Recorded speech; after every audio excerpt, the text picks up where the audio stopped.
પ્રભાસ પાટણનો ઇતિહાસ અને પુરાતત્વવિદ શ્રી પી પંડ્યા. લેખક છે પ્રવીણ ગ્લેરી. શ્રી સોમનાથ તીર્થનો ઇતિહાસ પ્રાચીન અને ભાતીગળ છે.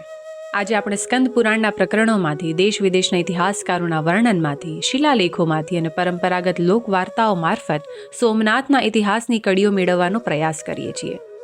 વર્તમાન સમયમાં ઇતિહાસને આધારભૂત બનાવવા માટે તેને લગતા અવશેષો, સિક્કાઓ, ખોદકામ દરમિયાન મળી આવતી વિવિધ વસ્તુઓ વગેરેના આધારે ઇતિહાસમાં કોઈ પણ વિધાનને માન્ય ઠેરવવામાં આવે છે. શ્રી કનૈયાલાલ માણેકલાલ મુનશી લિખિત સોમનાથ એક શાશ્વત મંદિરની પ્રતને શ્રી સોમનાથ ટ્રસ્ટે રીપ્રિન્ટ કરાવી છે. શ્રી કનૈયાલાલ મુનશી જેવા પ્રખર વિદ્વાન, ઇતિહાસકાર, સાહિત્યકાર અને સમર્થ વહીવટદારની જહેમતના કારણે આઝાદી પછી તુરંત પુનઃનિર્માણ પામેલા સોમનાથ મંદિરના આપણે દર્શન કરી શકીએ છીએ. શ્રી સોમનાથ મંદિરના દર્શન જ્યારે તેઓ ઉપરાષ્ટ્રપતિ હતા ત્યારે ડૉક્ટર રાધાકૃષ્ણ પધાર્યા હતા. સૌરાષ્ટ્ર સરકાર વતી પુરાતત્વવિદ શ્રી પી પંડ્યાએ તેમની સાથે રહીને તેમને ખૂબ મહત્વની માહિતી પૂરી પાડી હતી. 35 વર્ષની યુવાન વયના શ્રી પી પંડ્યાએ સૌરાષ્ટ્ર રાજ્યના સમયમાં ઉત્ખનનની, દસ્તાવેજીકરણની અને સંશોધનની ખૂબ વ્યાપક અને ઊંડાણભરી કામગીરી કરી હતી.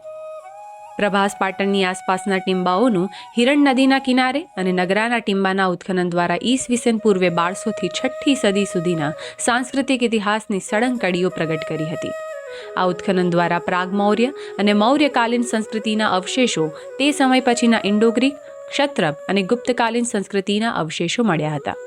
ભૂરા રંગના વાસણો, લાલ ઓપવાળા લીસા વાસણો, માટીના રમકડા, અકીકના મણકા, સુવર્ણના પારા, લોખંડના ઓજારો વગેરે તે સમયના પથ્થરના મકાનોમાંથી મળી આવ્યા હતા.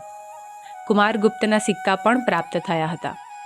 કમનસીબે આ ઉત્ખનનના 4 વર્ષ બાદ શ્રી પી પંડ્યાએ ખૂબ ટૂંકી બીમારી બાદ 39 વર્ષની વયે કાયમી વિદાય લીધી, જેનાથી ગુજરાતે અને આપણા દેશે એક ખૂબ આશાસ્પદ અને ઉત્સાહી તજજ્ઞને ગુમાવ્યા હતા. આપણે જાણીએ છીએ કે સાહિત્ય હોય કે સંશોધન, અનેક લોકો અન્યએ મહેનતથી એકત્રિત કરેલી માહિતી પોતાના નામે ચડાવીને એક પ્રકારની છેતરપિંડીથી કામનો યશ પોતાના નામે કરવાની પેરવી કરતા હોય છે. પરંતુ સત્ય કદી લાંબો સમય ઢાંકીને રાખી શકાતું નથી. 1956-57માં ભારત સરકારના પુરાતત્વ વિભાગ દ્વારા પ્રકાશિત થયેલ ઇન્ડિયન આર્કિયોલોજી રિવ્યૂમાં સ્વીકાર કરવામાં આવ્યો છે કે પ્રભાસ પાટણમાં વિશાળ પાયે ઉત્ખનન કરી સંશોધન કરનાર પુરાતત્વવિદ શ્રી પી પંડ્યા હતા. 1950ના દાયકામાં થયેલી કામગીરી બાદ ટૂંક સમય પહેલા IIT ગાંધીનગરના સંશોધકે આધુનિક સાધનો દ્વારા ભૂતળ તપાસવાનો પ્રયત્ન કર્યો.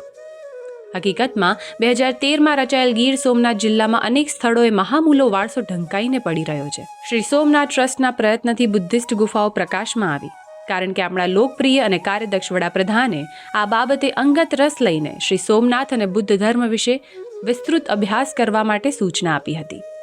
શ્રી સોમનાથ મંદિરની સતત વધી રહેલી લોકપ્રિયતાને કારણે અનેક લોકોના મનમાં શ્રી સોમનાથ મંદિરના ભવ્ય ભૂતકાળના અને અનેક પડકારોના ઇતિહાસ વિશે આધારભૂત માહિતી મેળવવાની જિજ્ઞાસા છે. આ કાર્ય પુરાતત્વવિદો, યુનિવર્સિટીઓ, સંશોધન સંસ્થાઓ તેમજ આ ક્ષેત્રે રુચિ અને જ્ઞાન ધરાવતા અનેક લોકો સહયોગ કરી સંશોધન કાર્યને આગળ ધપાવે તો આપણને શ્રી સોમનાથ પ્રભાસ તીર્થના ભૂતકાળનો કડીબદ્ધ ઇતિહાસ મળી શકે તેમ છે.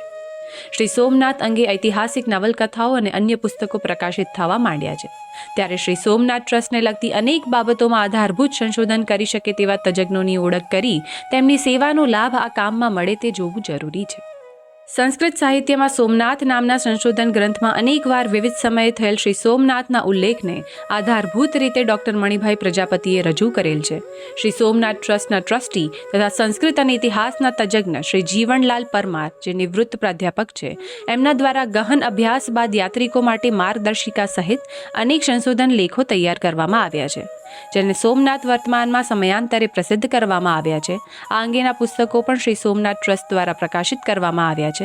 ગુજરાતના ઇતિહાસમાં વિદેશી અને વિધર્મી આક્રમણકારોના આક્રમણોના સિલસિલા બાદ દેવહૂમા પક્ષીની જેમ રાખમાંથી પુનઃજીવિત થતું સોમનાથ મંદિર એક ખરેખર સનાતન ધર્મીઓની શાશ્વત આસ્થાનું અમર પ્રતીક છે.